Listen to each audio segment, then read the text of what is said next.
আপনাদের কাছে আমি বিচার দিয়ে যাচ্ছি যে যারা জনগণকে বিভ্রান্ত করতে চায়, যেই বাজেটের মাধ্যমে জনগণের জন্য স্বস্তির ব্যবস্থার চেষ্টা করছে সরকার, সেই বাজেট বলে বিরোধী দল মানে না।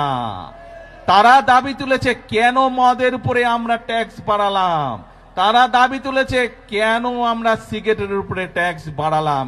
এই তাদের দুঃখ, তাদের কষ্ট।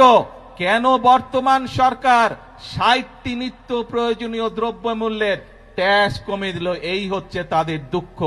তাহলে কি এরা জনগণের বন্ধু হলো? জনগণের বন্ধু তারা হলো না। প্রিয় ভাই বোনেরা, আজ সময় এসেছে কারা জনগণের বন্ধু এবং কারা জনগণের বন্ধু নয়, এইটি সঠিকভাবে নির্ণয় করতে হবে।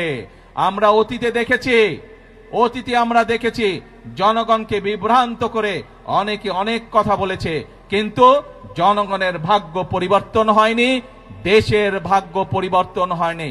এই প্রথম আমরা চেষ্টা করছি। প্রিয় ভাই বোনেরা, বিএনপি যেমন অতীতেও চেষ্টা করেছে, আপনারাই বলেছেন এইখানে শহীদ জিয়া খাল খনন করেছিলেন, দেশনেত্রী খাল খনন করেছিলেন, বৃক্ষরোপণ করেছিলেন।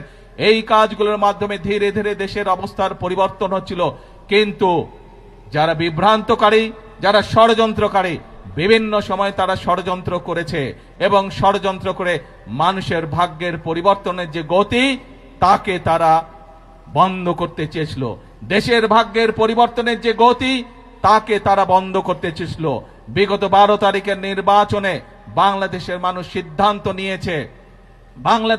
সিদ্ধান্ত নিয়েছে দেশের জন্য যারা কাজ করে তাদেরকেই বাংলাদেশের মানুষ দায়িত্ব দিয়েছে। আগেই বলেছি, আমাদের সকল বিএনপির সকল ক্ষমতার উৎস হচ্ছে জনগণ। কাজেই জনগণের শক্তি হচ্ছে আমাদের শক্তি, জনগণের সমর্থন হচ্ছে আমাদের সবচেয়ে বড় সমর্থন, জনগণের শক্তি হচ্ছে আমাদের সবচেয়ে বড় শক্তি।